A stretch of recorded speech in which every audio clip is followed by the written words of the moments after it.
And then we'll do introductions. Windmill.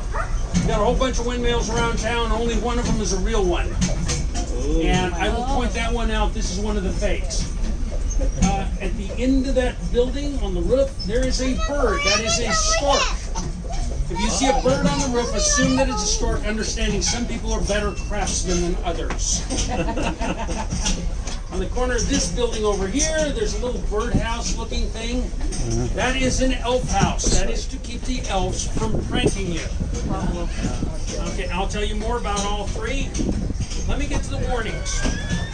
Number one, please stay in your seats because we don't want to lose anybody out the back. These ladies, we recruited them from a logging camp in Colorado, and sometimes they forget that they're hauling people, and they throw themselves into the collar, and it jerks, and you may notice that I am always holding on, or braced, or leaning, so for safety, right? The second thing, I should not have to say anything about it, but unfortunately there are a lot of rude people in the world, especially little girls. Yeah, I didn't know little white girls could get that red.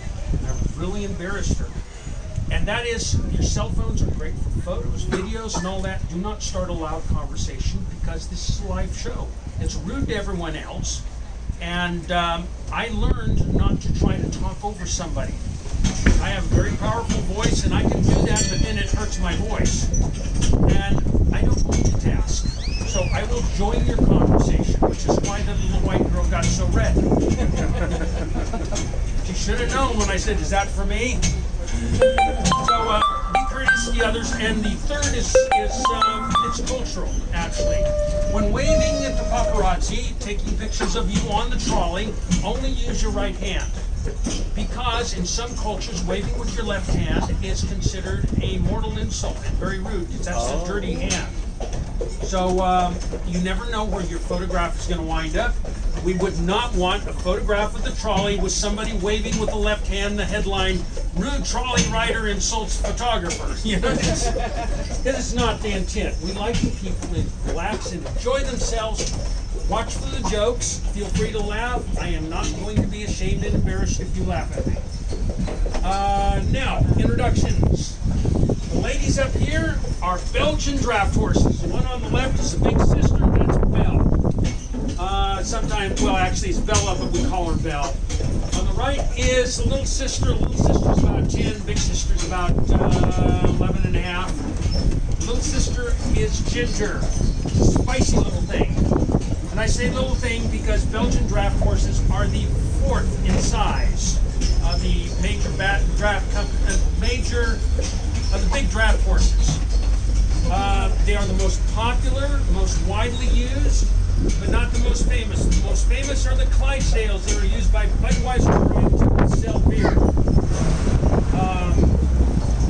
Now, these ladies run about a ton apiece. I like to say Belle weighs a ton before breakfast, Ginger weighs a ton after breakfast. Eating, they eat about 60 pounds of fodder a day. Plus, on their days off, they get to graze on top of being fed the same amount daily. They get that whether they work or not. About half of our little horse herd are actually rescues. And which means that we can't sell them because one of our rescues we actually outbid a dog food company to get. You don't know why a dog food company would want a horse. Talk to me later, you need some education. Let's see. Now, Belgian draft horses are known to be able to haul up to 7 times their own body weight. This trolley weighs about 1.5 tons. It's about what a Shire weighs. Shires are the very biggest. So one of these ladies can handle this trolley all by herself. Full of passengers, notwithstanding what some women think they weigh. We run them in pairs. We run them no more than a 6-hour day. These ladies are going to work today, and then they're off for the rest of the week. We do not make the mistake of overworking them, and we're looking forward to getting Pancho and a few of the others back into service. They've had a nice little time off, and we're off season now. We expect to be in general. That's okay. We have one more U-turn. Oh, you guys noticed. Okay. Now, I think we're pretty much covered the horses. What I haven't mentioned is that Sal and his family came here to work with the horses with special permission. They did all the paperwork. They did everything right. And then when things got very hard with the business, they went ahead and bought the business. And they've been running it quite a few years now, and harder working people you never care to find. These are welcome immigrants that have busted their tail like so many others, and they followed the rules and done everything right. And then to make it personal, they hired me. Yeah, it's absolutely not political statement. This is, when they hired me, it became personal. Okay, now, his name is Sal. Can everyone say, hi, Sal? Hi, Sal. Part of the introduction. Of course, I don't need much because I've got visual aids. Sam. You already caught this on. My name is Sam. Okay, architecture. You notice how steep the roofs are over here? And over there, how steep the roofs are? This is, they chose 1920s Denmark as the epitome of architecture. And in 1920s Denmark, there was a lot of snow in the winter. Of course, we think of places like Denmark as being snowbound all the time, but it's not. It gets real pretty during the summer. Well, the snow roofs are great. We're glad we had them. We've actually had snowfalls here twice in the last 100 years. Yeah, last time, mid-1980s, and it was apocalyptic. 3 full hours. Widespread panic. I mean, if you consider how bad it gets when Californians try to drive in the rain, we're up in the high desert. We were following this driver that was obviously a California driver driving in the snow, and oh man, it was funny, but it was kind of scary. Accelerate until you skid, then slam on the brakes and slide, and then pull back into the traffic and in onto the road and accelerate. Again, he just it's scary. And of course, I got friends in Colorado who say, Sam, you people in California, you don't have any seasons. We have seasons here. We call them by different names. Check me on this. There's flood, mud, fire, and earthquake. Sometimes we have that special season when it's really, really hot and we get an earthquake. We call that shake and bake. There's an elf house. We've actually passed about a dozen elf houses. There's no one behind that tree. This street here is Atterdag.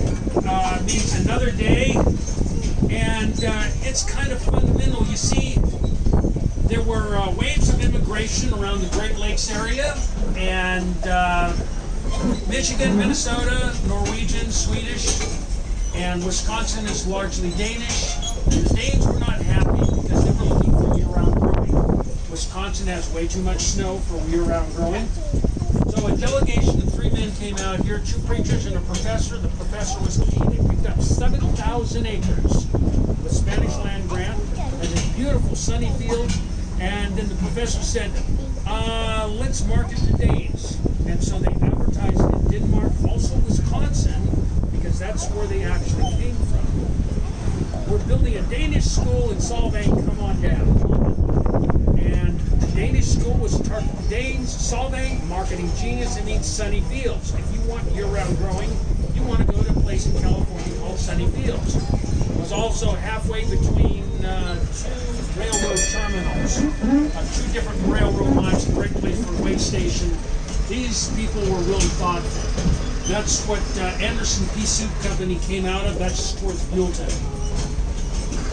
Now back in this corner, some of you found it, Solvang Trolley ice cream store, and yes, there is an elf house right in front of the store to keep them from being pranked by elves. They serve McConnell's ice cream there, which is the best ice cream in the world. Now to be fair, I think everybody in town pretty much uses McConnell's. You'd be stupid not to. best ice cream in the world since 1947, and until about 10 years ago, it was not found outside of Santa Barbara County. Now it's in Los Angeles and Ventura. Solvang Festival Theater, I left out something there.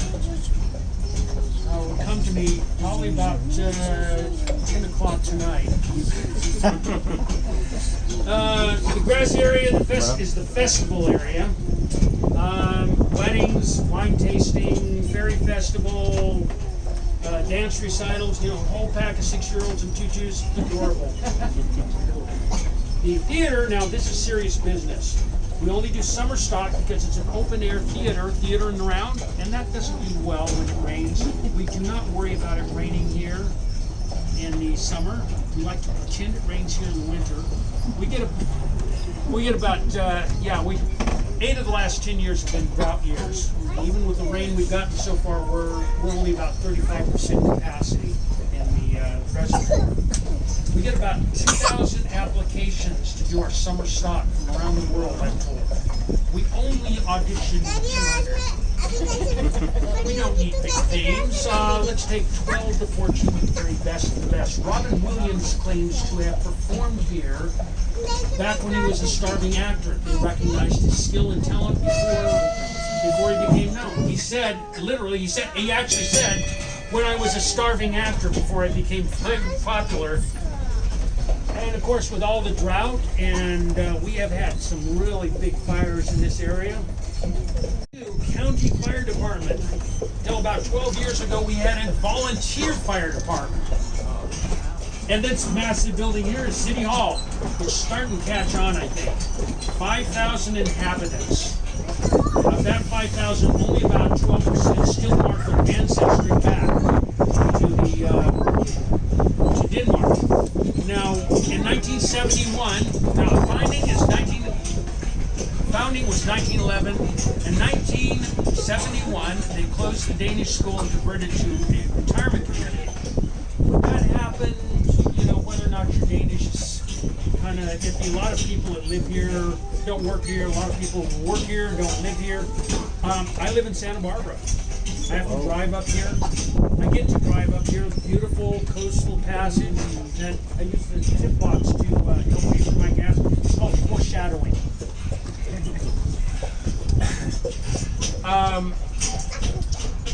After so many different ancestors, really hard to track. I've actually been spit in the bottle DNA testing as 12% Scandinavian, but we don't know if that's Norwegian, Danish, or Viking visiting the Scottish coast.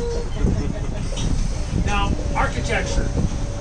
Except for the windows, which are new, this is a 150-year-old adobe brick building, and it looks it. Not the age, but I mean the adobe. It looks pretty good for 150 years. I should look so good after 150.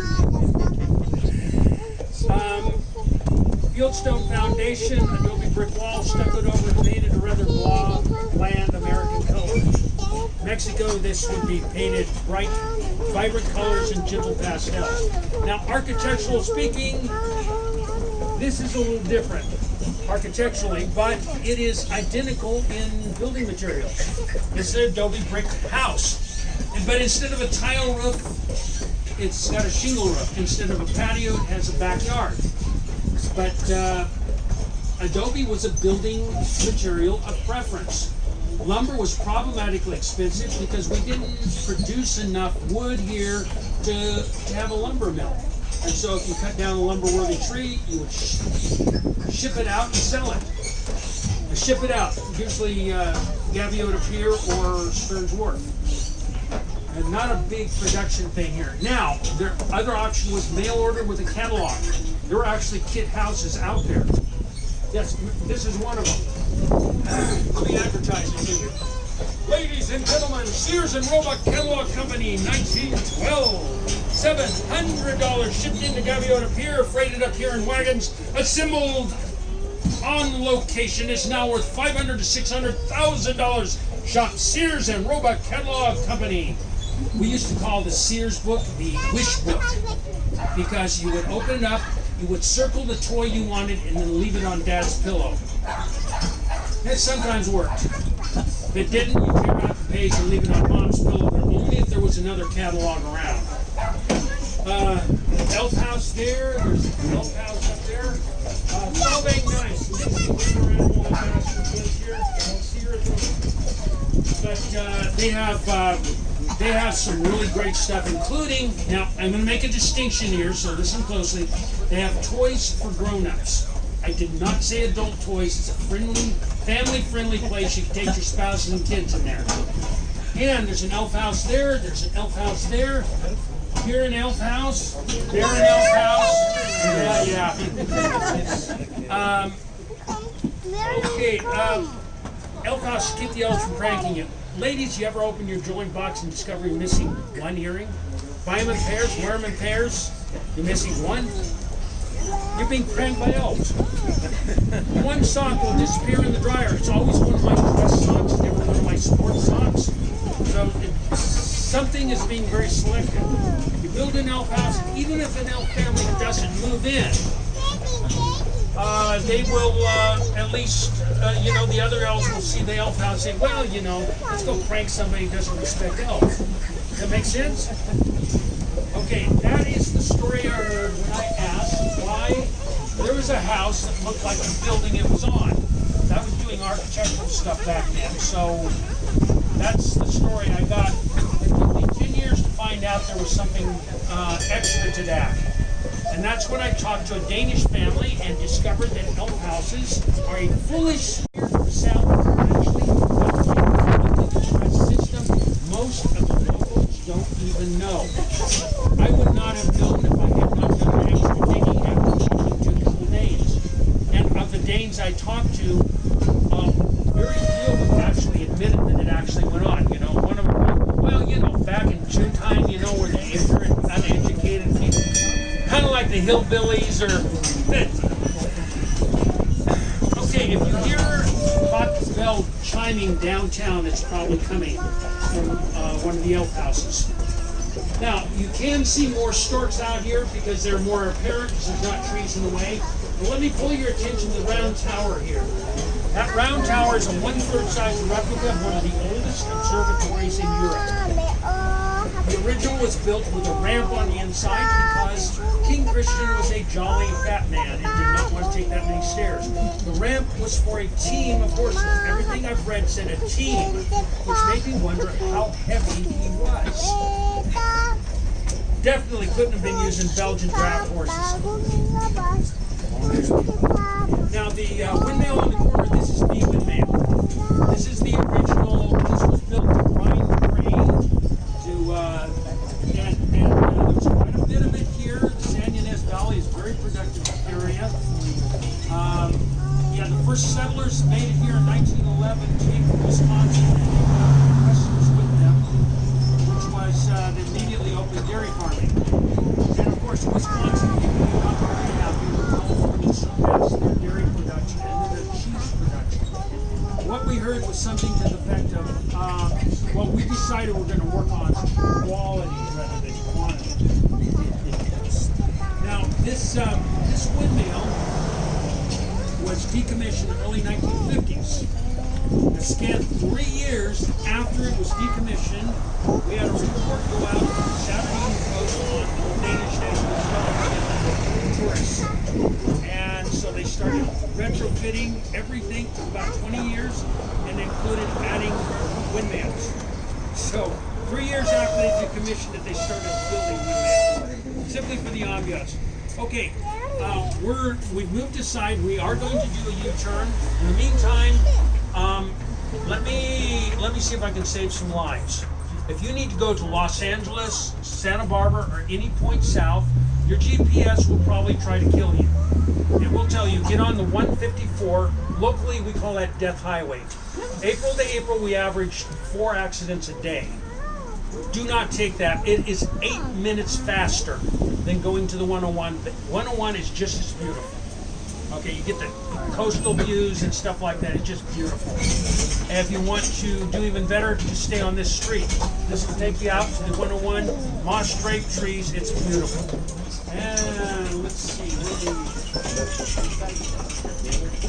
Oh, no, good job, ladies. Well done.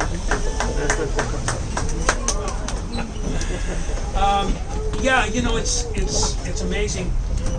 Sal actually trained the horses. He trained one team to do that U-turn, and then he used that team to train the other teams. And, you know, I used to tease him about it. I used to tell him, you know, Sal, it must have been real hard because in order to teach a horse to do that, you have to be at least as smart as the horse. I stopped using that joke. And, you know, spontaneous, for some reason, he just quit hitting me.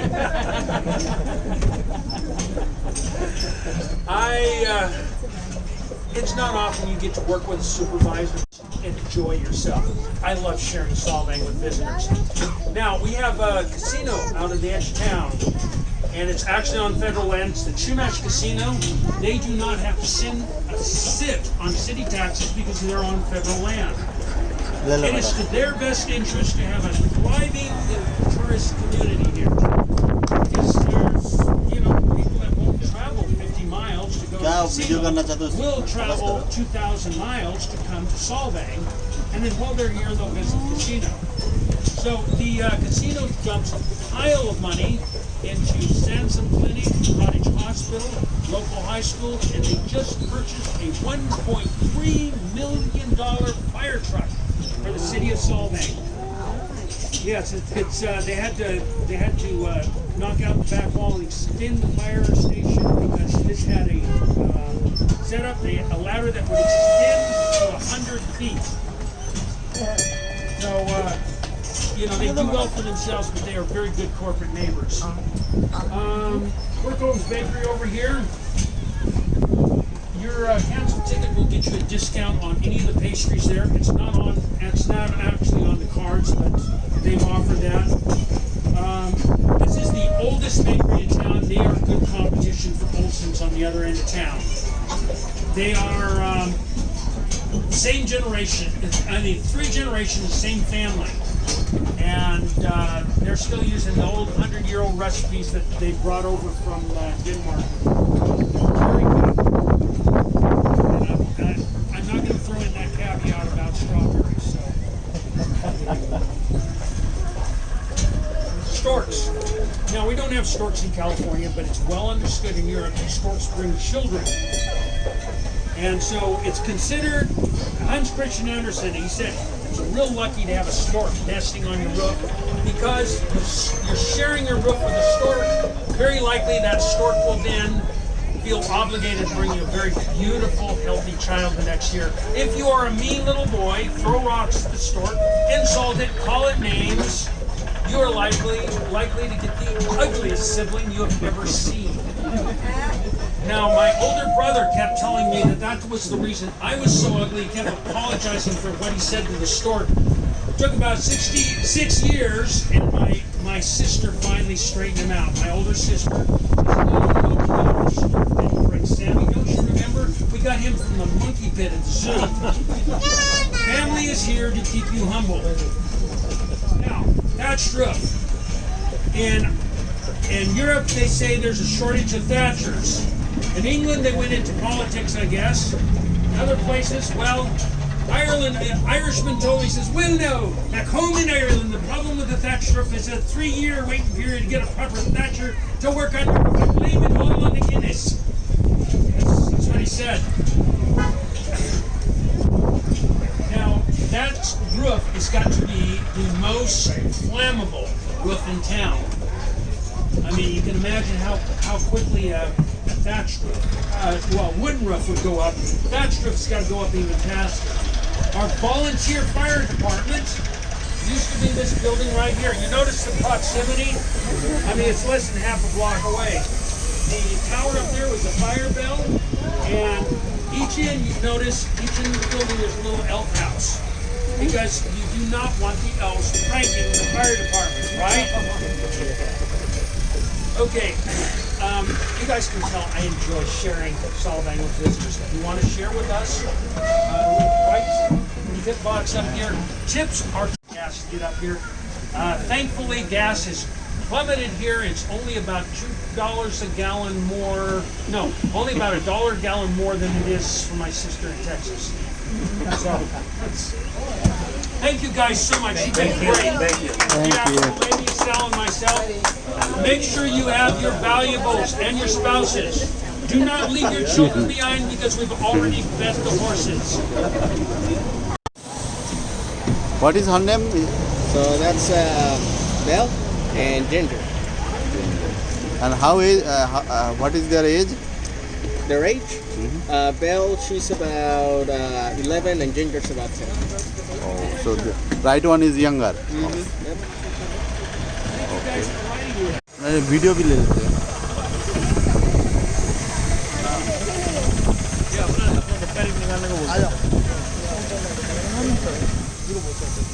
मतलब इधर आओ थोड़ा उसके पास. आपको डर लग रहा है?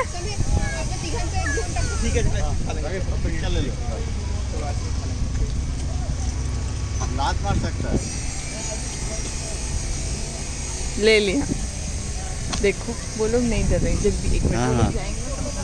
ठीक है, वो लोग मतलब पिक्चर में वो लोग नहीं है. पिक्चर में वो लोग नहीं है. पक्का.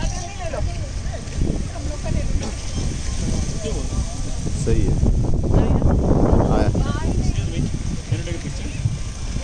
Sure.